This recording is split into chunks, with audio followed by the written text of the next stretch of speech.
ഞങ്ങളും ക്രൂശിക്കപ്പെട്ട ക്രിസ്തുവിനെ പ്രസംഗിക്കുന്നു. ദൈവത്തിൻ്റെ വലിയ നാമം മഹത്വപ്പെടട്ടെ. നമുക്ക് വായിക്കാം. യോഹന്നാന് ശേഷം 6-ാം അധ്യായം 38-ാം വാക്യം. ഞാൻ എൻ്റെ ഇഷ്ടമല്ല, എന്നെ അയച്ചവൻ്റെ ഇഷ്ടമത്രേ ചെയ്യുവാൻ സ്വർഗത്തിൽ നിന്ന് ഇറങ്ങി വന്നിരിക്കുന്നത്. സ്തോത്രം. യേശുക്രിസ്തു പറയുകയാണ്, ഞാൻ എൻ്റെ ഇഷ്ടമല്ല, എന്നെ അയച്ചവൻ്റെ ഇഷ്ടം അത്രേ ചെയ്യുവാൻ ഞാൻ സ്വർഗത്തിൽ നിന്ന് ഇറങ്ങി വന്നിരിക്കുന്നത്. ദൈവത്തിൻ്റെ ഇഷ്ടം ചെയ്യുവാൻ, ദൈവമേ ഇഷ്ടം ചെയ്യുവാൻ ഞാൻ പ്രിയപ്പെടുന്നു. ദൈവത്തിന് ഇഷ്ടം ചെയ്യുവാൻ, ദൈവത്തിന് സ്തോത്രം. ഞാൻ എൻ്റെ ഇഷ്ടമല്ല, എന്നെ അയച്ചവൻ്റെ ഇഷ്ടം ചെയ്യുവാൻ ഞാൻ ഇറങ്ങി വന്നിരിക്കുന്നു. എപ്പോഴും ഈ ഒരു വ്യക്തമായ ബോധ്യം നമ്മുടെ ഹൃദയത്തിലുണ്ടായിരിക്കണം. ഞാൻ ദൈവത്തിൻ്റെ ഇഷ്ടം ചെയ്യും, ദൈവത്തിൻ്റെ ഇഷ്ടം മാത്രം ചെയ്യും, ദൈവത്തിൻ്റെ ഇഷ്ടമേ ഞാൻ ചെയ്യുകയുള്ളൂ. ദൈവ ഇഷ്ടപ്രകാരം മാത്രമേ ഇന്ന് ഓരോ സ്റ്റെപ്പും വയ്ക്കുകയുള്ളൂ. ഓരോ ചുവടും വയ്ക്കുന്നത് ദൈവ ഇഷ്ടപ്രകാരം മാത്രമായിരിക്കും. അങ്ങനെ ഒരു ദൈവ ഇഷ്ടമില്ലാത്ത ഒരു അക്ഷരം നാവിൽ വരില്ല. നമുക്ക് തീരുമാനം വേണം. എന്നെ അയച്ചതിൻ്റെ ഇഷ്ടം, ദൈവത്തിൻ്റെ ഇഷ്ടം, ദൈവത്തിന് ഇഷ്ടമില്ലാത്തൊരു അക്ഷരം എൻ്റെ നാവിൽ വരാവില്ല, പാടില്ല. ഒരു വാക്ക് വരാൻ പാടില്ല. ദൈവത്തിന് ഇഷ്ടമില്ലാത്ത ഒരു നോട്ടം വരാൻ പാടില്ല. ദൈവത്തിന് ഇഷ്ടമില്ലാത്ത ഒരു പുസ്തകം വായിക്കാൻ പാടില്ല. ദൈവത്തിന് ഇഷ്ടമില്ലാത്തൊരു കൂട്ടുകെട്ടിൽ പോകാൻ പാടില്ല. ചിന്തിക്കണം എപ്പോഴും, എൻ്റെ കൂട്ടുകെട്ടുകൾ ദൈവ ഇഷ്ടപ്രകാരമാണോ? എൻ്റെ ഫ്രണ്ട്ഷിപ്പ് ദൈവ ഇഷ്ടപ്രകാരമാണോ? എൻ്റെ ഫേസ്ബുക്ക് ഫ്രണ്ട്ഷിപ്പ് ദൈവ ഇഷ്ടപ്രകാരമാണോ? എൻ്റെ മൊബൈൽ ചാറ്റിംഗ് ദൈവ ഇഷ്ടപ്രകാരമാണോ? ഒക്കെ പറയുമ്പോൾ ചെറുപ്പക്കാർക്ക് ദേഷ്യം വരും. സാറ് എന്ന് ഇതൊക്കെയാണ് പറയുന്നത്. സുവിശേഷം പറഞ്ഞാൽ പോരെ അല്ലേ? സുവിശേഷം പറഞ്ഞാൽ ഇത് മൊബൈൽ ചാറ്റിങ്ങിൻ്റെ കാര്യമൊക്കെ പറയാൻ പറ്റും. അതിപ്പോൾ ഈ ചെറുപ്പക്കാർക്ക് ഇതില്ല. എങ്ങനെയാണ് ചെയ്യുന്നത്? ഒരു ഫ്രണ്ട്ഷിപ്പൊക്കെ ഉണ്ടാവും, ബോയ് ഫ്രണ്ട് ഉണ്ടാവും, ഒരു ഗേൾ ഫ്രണ്ട് ഉണ്ടാവും അല്ലേ? ഒരു ബോയ് ഫ്രണ്ട് ഉണ്ടാവും, ഒരു ഗേൾ ഫ്രണ്ട് ഉണ്ടാവും. ഇതൊക്കെ ഇല്ലാതെ ഇങ്ങനെയൊക്കെ ഈ മോഡേൺ വേൾഡ് സാറിന് അറിയാൻ പാടില്ല. ഇന്നത്തെ ആധുനിക ജീവിതത്തിൻ്റെ ഗതിവിഗതികൾ സാറ് മനസ്സിലാക്കാത്തതുകൊണ്ട് സാർ ഇങ്ങനെ പറയുന്നത്. ശരിയായിരിക്കാം, പക്ഷെ ഞാൻ പറഞ്ഞോട്ടെ മക്കളെ, നല്ലതിന് ദൈവiഷ്ടപ്രകാരമൊക്കെ ജീവിക്കുന്ന ഭേദം കേട്ടോ. ദൈവത്തിൻ്റെ ഇഷ്ടപ്രകാരമേ ഒരു കാര്യം ചെയ്യാവൂ, അല്ലാത്തൊന്നും വേണ്ട. ഞാൻ പറയാറില്ലേ, ഒരു 10 രൂപ കയ്യിൽ വന്നാൽ ദൈവ ഇഷ്ടപ്രകാരം മാത്രമേ ആകാവൂ, അല്ലെങ്കിൽ വേണ്ട. 10 രൂപ ചിലവഴിക്കുന്നെങ്കിൽ ദൈവ ഇഷ്ടപ്രകാരം മാത്രമേ ചെയ്യാവൂ, ഇല്ലെങ്കിൽ വേണ്ട. സ്തോത്രം. നമുക്ക് ചില നിർബന്ധങ്ങൾ വേണം, ചില നിഷ്ഠകൾ വേണം, ചില പ്രതിഷ്ഠകൾ വേണം, ചില സമർപ്പണങ്ങൾ വേണം. ദൈവ ഇഷ്ടപ്രകാരം മാത്രമേ നീങ്ങൂ. എൻ്റെ ഇഷ്ടമല്ല, എന്നെ അയച്ചവൻ്റെ ഇഷ്ടം അത്രേ ചെയ്യുവാൻ വന്നിരിക്കുന്നത്. അയച്ചവൻ്റെ ഇഷ്ടം, എന്നെ അയച്ചവൻ്റെ ഇഷ്ടം, എൻ്റെ യേശുവിൻ്റെ ഇഷ്ടം, എൻ്റെ കർത്താവിൻ്റെ ഇഷ്ടം, അത് മാത്രമേ ഞാൻ ചെയ്യൂ എന്നുള്ള നിർബന്ധം നമുക്ക് വരണം. അല്ലാത്തതൊന്നും വേണ്ട. ആരെങ്കിലും സമ്മാനം തരികയാണോ? നോ. ദൈവത്തിൻ്റെ ഇഷ്ടപ്രകാരമാണോ? എങ്കിലേ മതി. ഒരവസരത്തിൽ ആലിസിൻ്റെ കുഞ്ഞമ്മ എൻ്റെ കയ്യിൽ കുറച്ച് രൂപ കൊണ്ട് തന്നു. പറഞ്ഞു, പപ്പായ്ക്ക് പെൻഷൻ മാത്രമല്ലേ ഉള്ളൂ, ഈ യാത്രയൊക്കെ ചെയ്യണം, അപ്പോൾ കുറച്ച് രൂപ ഇരിക്കട്ടെ, പപ്പായ്ക്ക് ഇത് കൊടുക്കുക എന്ന് പറഞ്ഞു. ഞാൻ പപ്പായ്ക്ക് കൊടുത്തു. പപ്പ വാങ്ങിയില്ല. പപ്പ പറഞ്ഞു, ഞാൻ പ്രാർത്ഥിക്കട്ടെ, പ്രാർത്ഥിച്ചിട്ട് പറയാം. കുറച്ച് കഴിഞ്ഞു. ഇടയ്ക്ക് ഞാൻ ഓർക്കും, പക്ഷേ പപ്പായോട് ഞാൻ പറയാറില്ല.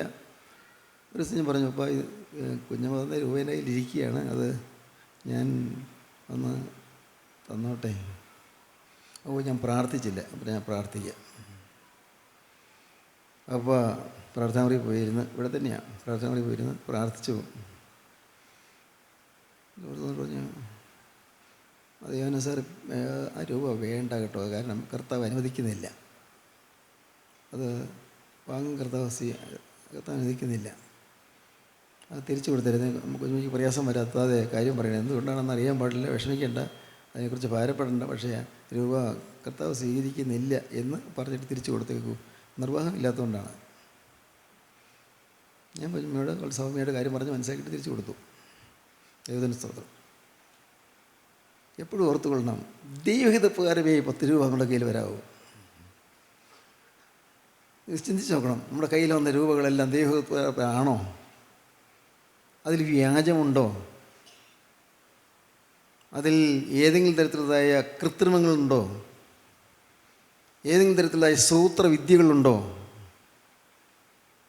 ഏതെങ്കിലും തരത്തിലുള്ളതായ കൗശലങ്ങളുണ്ടോ? ജീവനുള്ള ദൈവത്തിന് സ്തുതി, സ്തോത്രം. പറ്റുമോ നിങ്ങൾക്ക്? ഓരോ കാര്യവും ദൈവപ്രകാരമേ നടക്കാവൂ എന്ന് നിർബന്ധമുണ്ടോ നിങ്ങൾക്ക്? കർത്താവ് കൃപ തരും, സംശയിക്കേണ്ട. നിങ്ങൾക്ക് ഉത്തരോത്തര അഭിവൃദ്ധി തരികയും ചെയ്യും, ഒട്ടും സംശയിക്കേണ്ട എല്ലാ കാര്യങ്ങൾക്കും. ദേഹോപകാരമാണെങ്കിൽ സ്തോത്രം, കർത്താവ് നിങ്ങൾ കൈ നിറയെ രൂപ തരും, കൈ നിറയെ. ദൈവപ്രകാരം അനേകർ കൊടുക്കാൻ തക്കവണ്ണം നിങ്ങളുടെ കയ്യിൽ രൂപ തരും, സ്തോത്രം.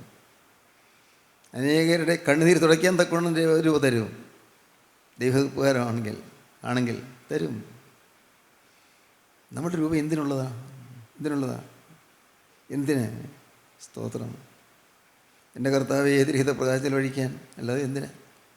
തിരിഹിത പ്രകാരം ചെലവഴിക്കാൻ, സ്തോത്രം. എൻ്റെ സ്വന്തം ഇഷ്ടപ്രകാരം ചെലവഴിക്കാൻ എനിക്ക് പാടില്ല, ദൈവഹിത പ്രകാരം മാത്രം. എൻ്റെ സ്വന്തം ഇഷ്ടപ്രകാരം വരുവാൻ പറയാൻ പാടില്ല, ദൈവഹിത പ്രകാരം മാത്രം. ഇന്ന് ഉണ്ടാക്കുന്ന പല രൂപയും കറയുള്ളതല്ലേ? അറിയാമോ? നിങ്ങൾ കൈക്കൂലി, പ്രിയപ്പെട്ട കൈക്കൂലി വാങ്ങിയവരാരെങ്കിലുമൊക്കെ ഈ വാക്ക് കേൾക്കുന്നുണ്ടെങ്കിൽ എങ്ങനെയെങ്കിലും ആ ശാപം കയ്യിൽ നിന്ന് മാറ്റിക്കൊള്ളണം കേട്ടോ. കൈക്കൂലി വാങ്ങിയവരാരെങ്കിലും, സ്തോത്രം, ആരെങ്കിലും ഈ വാക്ക് കേൾക്കുന്നുണ്ടെങ്കിൽ അതുമൂലം വരാവുന്ന ശാപം വേഗം ഒഴിവാക്കി കൊള്ളണം. എങ്ങനെയെങ്കിലും പാവപ്പെട്ടവർക്കൊക്കെ ഒരു കൊടുത്ത് അത് തീർത്തോളണം കേട്ടോ. സ്തോത്രം. അഴിമതി, കള്ളത്തരങ്ങൾ, കൊള്ളലാഭങ്ങൾ, കള്ളക്കച്ചവടങ്ങൾ. ഇന്ന് ക്രിസ്ത്യാനികൾ എന്ന് പറയുന്നവരൊക്കെ ക്രിസ്ത്യാനികളല്ല. അത് നമ്മുടെ സുവിശേഷ വേല എന്താ? നമ്മുടെ സുവിശേഷ വേല ക്രിസ്ത്യാനികളാക്കുക എന്നുള്ളതാണ്. പലർക്കും അറിഞ്ഞുകൂടാ. അതുകൊണ്ടാണ് ചിലർ പറയും, ചില അച്ഛന്മാരൊക്കെ പറയും, അത് നിങ്ങൾ പോയി കാര്യം ചെയ്യുക, ക്രിസ്ത്യാനി അല്ലാത്തവരൊക്കെ പോയി സുവിശേഷം, ക്രിസ്ത്യാനിയുടെയൊക്കെ എന്തിനാണ് സുവിശേഷം ചെയ്യുന്നത്? നിങ്ങൾ വീട് ഓർന്ന് സുവിശേഷം ചെയ്യുന്നു. ഒരച്ഛൻ പറഞ്ഞതാണ്, നിങ്ങൾ ക്രിസ്ത്യാനിയുടെക്ക് വിലയുണ്ട. എന്നാൽ സത്യം എന്താ? ഇന്ന് ക്രിസ്ത്യാനി എന്ന് പറയുന്നവർ ക്രിസ്ത്യാനികളല്ല. ക്രിസ്ത്യാനികൾ എന്ന് പറയുന്നവർ ഇന്ന് നാമധേയ ക്രിസ്ത്യാനികളാണ്. പേര് ക്രിസ്ത്യാനി എന്ന്, പേര് ക്രിസ്ത്യാനി, ഉള്ളോ യാതൊരു ജീവനുമില്ല, ആത്മീയമില്ല. കൊള്ളകളും കവർച്ചകൾ നടത്താൻ ഒരു മടിയുമില്ല. പള്ളി പണിയുമ്പോൾ അല്ലെങ്കിൽ കുരിശുതൊട്ടി പണിയുമ്പോൾ ഉണ്ടാകുന്നതിൽ നല്ലൊരു ഭാഗം സിമെൻറ്റോ മണലോ സ്വന്തം വീട്ടിലെ ആവശ്യത്തിന് ഉപയോഗിക്കും. അല്ലെങ്കിൽ അതിൽ കൂടി കള്ളക്കച്ചവടം നടത്തും, അതിൽ കൂടി കിട്ടുന്ന കൊള്ള ലാഭം എടുക്കും. ജോലി ചെയ്യുന്നവർ കമ്മീഷൻ മേടിക്കുന്നു, അതും തന്ത്രപൂർവ്വം. കൂട്ടായ്മക്കാരാണ്. അതാണ് സങ്കടം, കൂട്ടായ്മക്കാർ.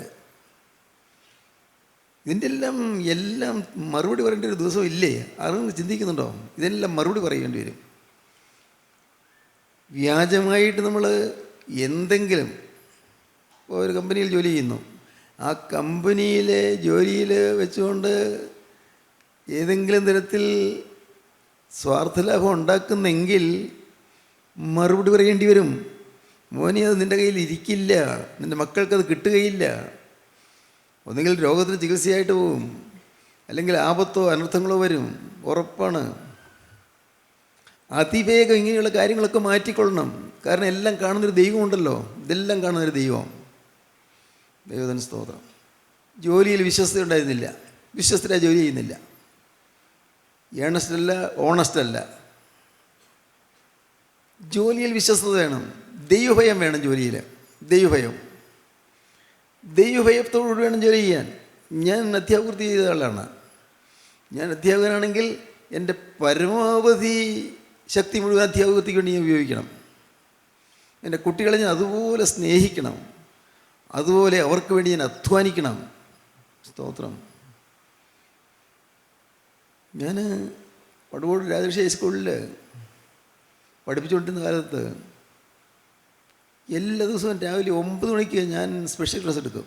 ആരും പറഞ്ഞിട്ടില്ല, ആരെയും ബോധിപ്പിക്കാനില്ല. പോർഷൻസ് തീർത്തിക്കാന്ന് വെച്ചാൽ സാധാരണ പോർഷൻസ് ഓടിച്ചു തീർക്കാം, പക്ഷെ അങ്ങനെയല്ലല്ലോ. പിള്ളേർക്ക് പഠിപ്പിച്ചു കൊടുക്കേണ്ടതെല്ലാം വേണ്ടതുപോലെ പഠിപ്പിച്ചു കൊടുത്ത് അങ്ങനെ വേണ്ടതുപോലെ നല്ല ശരിയായിട്ട് പഠിപ്പിക്കണമല്ലോ. ചില ദിവസങ്ങളിൽ ഞാൻ വൈകുന്നേരം 4 മണിക്ക്, 4 മണിക്ക് ക്ലാസ് വിടുന്നത്, 4 മണി മുതൽ 4:30 വരെ സ്പെഷ്യൽ ക്ലാസ് എടുക്കും. 10ാം ക്ലാസ്സിലെ കുട്ടികൾ പ്രത്യേകിച്ചും. ദൈവത്തിന് സ്തോത്രം. കോളേജിൽ ഞാൻ സ്പെഷ്യൽ ക്ലാസ് എടുത്തിട്ടുണ്ട്. എന്തിന്? ആരെയും ബോധിപ്പിക്കാനല്ല, ജോലിയിൽ നിഷ്ഠ വേണം. ഞാൻ ഓൾ റൈറ്റ് ആണെന്നല്ല പറയുന്നത് കേട്ടോ, തെറ്റിദ്ധരിക്കില്ലേ. ഓൾ റൈറ്റ് അല്ല, പക്ഷേ എനിക്കറിയാം I had certain principles in my life. എൻ്റെ ജീവിതത്തിൽ ചില ചില ചില ചില തത്വങ്ങളുണ്ടായിരുന്നു. ചില തത്വങ്ങൾ വേണം. ഏറ്റവും വിശ്വസ്തമായിരിക്കണം ജോലി. അധ്യാപക വൃത്തി മാത്രമല്ല, ഇന്നൊരു ഗവൺമെൻറ് ഓഫീസിൽ ചെന്നാൽ എന്തെങ്കിലും കാര്യം നടക്കണമെങ്കിൽ കൈക്കൂലി കൂടാതെ വരുന്ന കിടക്കാൻ പറ്റുമോ? കൈക്കൂലി കൊടുക്കാതെ കിടക്കാൻ പറ്റുമോ? എത്ര പ്രാവശ്യം കയറി ഇറങ്ങിയാല എന്നാലും കൈക്കൂലി കൊടുക്കാതെ പറ്റുമോ? ഇതെല്ലാം സമൂഹത്തിലെ പുഴുക്കേടുകളാണ്. ഈ പുഴുക്കേട് വർദ്ധിച്ച് ഇന്ന് ക്രിസ്ത്യാനിത്വം നശിച്ചുകൊണ്ടിരിക്കുകയാണ്. ക്രിസ്തീയത്വം ഇന്ന് നശിച്ചുകൊണ്ടിരിക്കുന്നു. സ്തോത്രം. ഞാൻ പറയുമ്പോൾ ചിലർക്ക് നീറ്റിലുണ്ടാകും, സ്വാഭാവികമാണ്. വരണമല്ലോ, നീളണമല്ലോ. അന്യായമായിട്ട് എന്തെങ്കിലും വന്നോ? അമിതമായി എന്തെങ്കിലും സമ്പാദിച്ചു വെച്ചോ? അമിതം വെച്ചാൽ നമുക്ക് ഒരു 15 രൂപയ്ക്ക് ഒരു സാധനം നമുക്ക് കിട്ടി, അത് 30 രൂപയ്ക്ക് കൊടുക്കാൻ പറ്റുമെന്ന് കണ്ടാൽ 30 രൂപയ്ക്ക് കൊടുത്തത് അങ്ങ് ലാഭം ഉണ്ടാക്കും. തെറ്റാണ്. നിനക്ക് ന്യായമായി ലാഭം എടുക്കാം, തീർച്ചയായിട്ടും എടുക്കാം, കച്ചവടമല്ലേ, ന്യായമായി എടുക്കാം. അതിനപ്പുറം എടുത്താൽ തെറ്റാണ്. സ്തോത്രം. ക്രിസ്ത്യാനികളാക്കാനുള്ള യത്നമാണ് നമ്മുടെ കൂട്ടായ്മ, അല്ലാതെ വേറൊന്നല്ല. ക്രിസ്ത്യാനികളാക്കണം. ക്രിസ്ത്യാനികളെ ക്രിസ്തുവിനെ അനുയായികളാക്കി മാറ്റണം, സത്യക്രിസ്ത്യാനികളാക്കി മാറ്റണം. കള്ളക്രിസ്ത്യാനികളെ സത്യക്രിസ്ത്യാനികളാക്കുക എന്നുള്ളതാണ് നമ്മുടെ കൂട്ടായ്മയുടെ ലക്ഷ്യം. സ്തോത്രം. അതുകൊണ്ടാണ് ജാതികടയിലേക്ക് പോകാത്തത്. ജാതികളിൽ പോയി ജോലി ചെയ്തെന്താ പ്രയോജനം? വേല ചെയ്തെന്താ പ്രയോജനം? എങ്ങോട്ടാണ് കൊണ്ടുവരേണ്ടത്? ഒരു പുറജാതിക്കാരനെ മനസ്സന്തരപ്പെടുത്തി അവൻ വന്നു, നമ്മുടെ യാക്കോബായ പള്ളിയിലോ ഓർത്തഡോക്സ് പള്ളിയിലോ ചേർത്തു. കൊള്ളാം അല്ലേ? നല്ല ആത്മീയം കിട്ടുമല്ലേ? നിങ്ങൾക്ക് എന്ത് തോന്നുന്നു? ഞാൻ ചേർന്ന് നിൽക്കുന്ന സഭയെ ഞാൻ ഏതെങ്കിലും തരത്തിൽ താഴ്ത്തി പറയുകയല്ല. ഒരു അക്രൈസ്തവനെ സഭയിൽ കൊണ്ടുവന്നാൽ ഏത് സഭയിൽ ചേർക്കാം? തൊഴുത്തിൽ കുത്തില്ലാത്ത ഏത് സഭയാണ് ഉള്ളത്? പെന്തിക്കോസ്ത് സഭയോ? അവിടെ പരമാവധി ഭയങ്കര തൊഴുത്തിൽ കുത്തുണ്ട്. അവിടെയും എവിടെ ചേർക്കാം? യാക്കോബായ സഭ ഓർത്തഡോക്സ് സഭന് എല്ലാ വിധത്തിലും തകർന്നു കഴിഞ്ഞല്ലോ. ഞാൻ പറയുന്നതൊക്കെ തിരുമേനിമാർ കേൾക്കുമ്പോൾ അവർക്ക് തോന്നുകയോ എന്നാ സാർ ഇങ്ങനെയൊക്കെ മുറത്തി കയറി കൊത്തുന്നു? അല്ല, സത്യം പറയുകയാണ്. ദൈവത്തിന് സ്തോത്രം. എവിടെ ചേർക്കാം? നിങ്ങൾ പ്രജാതിക്കാർ ക്രിസ്ത്യാനികളാക്കി നോക്കുന്നു, എവിടെ കൊണ്ട് ചേർക്കും?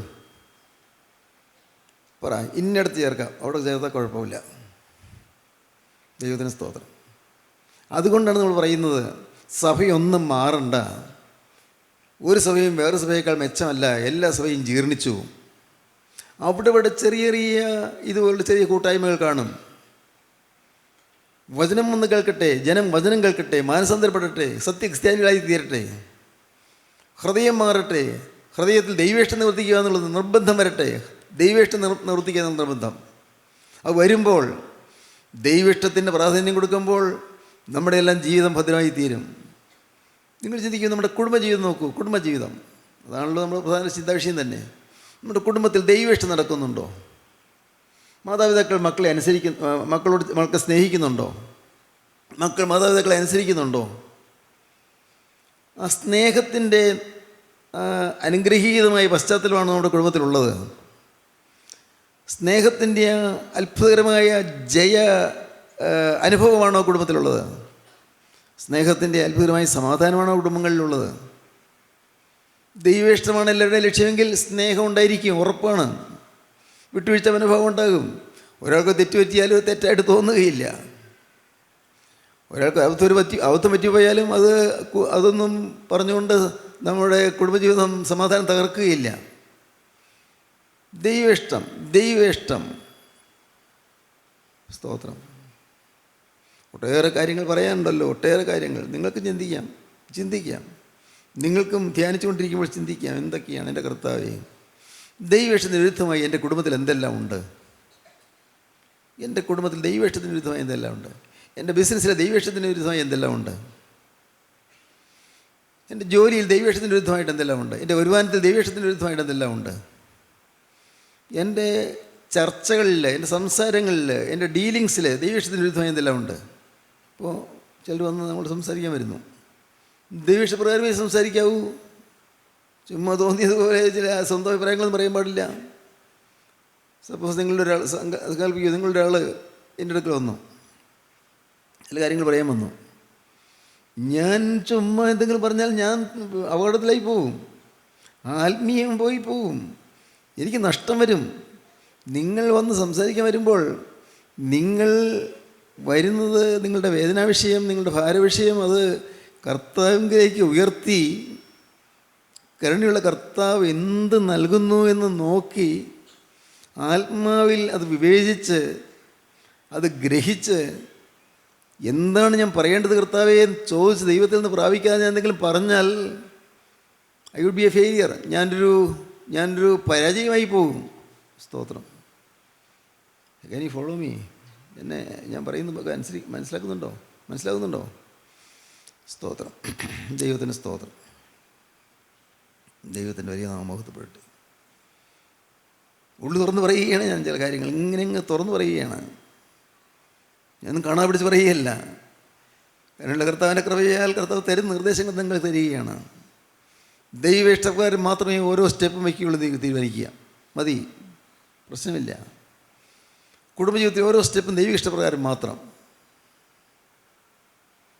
വീണ്ടും ഞാൻ തുറന്നടിച്ച് പറയാം. ചിലർ വിവാഹ ജീവിതത്തിലേക്ക് വരുന്നു, ചെറുപ്പക്കാർ. ഇന്ന് എനിക്ക് ഉപവാസമാണ്, തൊടാൻ പാടില്ല എന്ന് ഭാര്യ സ്വന്തം അഭിപ്രായപ്രകാരം പറയാൻ പാടില്ല.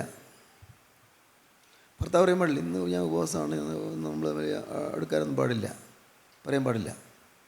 ഭാര്യയും ഭർത്താവും ഏകോപിച്ചൊരു തീരുമാനം എടുക്കണം, ഒരുമിച്ച് സന്തോഷമായി ഒരുമിച്ച്. അല്ലെങ്കിൽ ഭർത്താവിൻ്റെ അല്ലെങ്കിൽ ഭാര്യയുടെ ഇഷ്ടത്തിന് വഴങ്ങണം. അനേകം വരും ആത്മനിറവിന് കുടുംബജീവിതം അഥവാ ലൈംഗിക ബന്ധം പാവമാണെന്ന് വിചാരിക്കുന്നു. വൈവാഹിക ബന്ധം പാവമല്ല. അന്യജടത്തിലേക്ക് മുഖം പോകുമ്പോഴാണ് പാവം. വിവാഹം എല്ലാവർക്കും മാന്യവും കിടക്ക നിർമ്മലവുമായിരിക്കട്ടെ.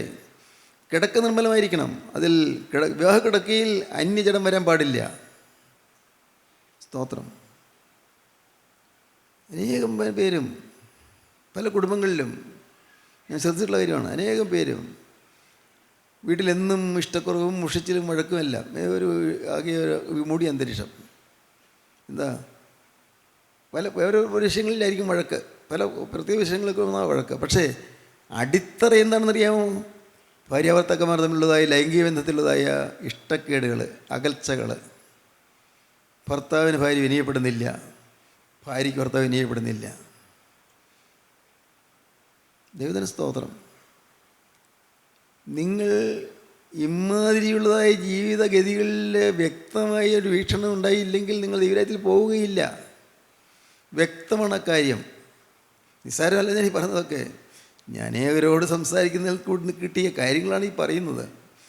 ചില കുടുംബങ്ങളിലുള്ള ഇഷ്ടക്കേടുകളും മുഷ്ടിലുകളും വഴക്കുകളും പിണക്കങ്ങളും എല്ലാം അടിത്തറയിൽ മാന്തി നോക്കിയാൽ കാണാം. അതിൻ്റെ അടിയിൽ വേറെ ഇതാണ് ലൈംഗിക ബന്ധത്തിലെ ഇഷ്ടക്കേടുകൾ, ലൈംഗിക ബന്ധത്തിലെ പരസ്പര സമ്മതമില്ലായ്മകൾ.